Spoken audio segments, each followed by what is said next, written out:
কবি সুকুমার রায়ের লেখা।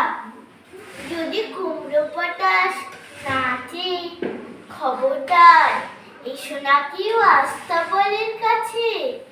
চাইবে না কো ডাইনে বায়ে, চাইবে না কো পাছে, চার পা তুলে থাকবে ঝুলে হট্টমূলার গাছে। যদি কুমড়ো পটাশ কাঁদে, খবরদার খবরদার বসবে না কেউ ছাদে। উপুর হয়ে মাচায় শুয়ে লেপ কম্বল কাঁধে, বেহাদ সুরে গাইবে খান রাধে কৃষ্ণ রাধে। যদি কুমড়ো পটাশ হাসি, থাকবে খানা একটি ফ্যানে রান্নাঘরের পাশে। ঝাপসা গলায় ফার্সি কবে নিঃশ্বাস ফিসফাসে। তিনটে বেলায় উপোস করে থাকবে শুয়ে ঘাস।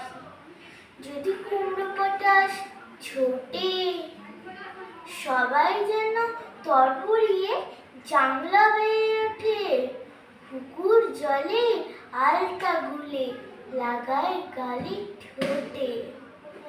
ভুলেও যেন আকাশ পানে তাকায় না কেউ মোটে।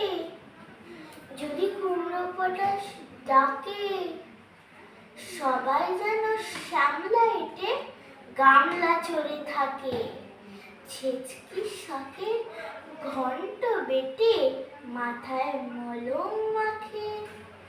শক্ত ইটের তপ্ত ছামা ঘষতে থাকে নাকে। তুচ্ছ ভেবে এসব কথা পড়ছি যারা হেলা, কুমড়ো পটাশ জানতে পেলে বুঝবে তখন ঠেলা। দেখবে তখন কোন কথাটি কেমন করে ফলে, আমার তখন ধৈর্য না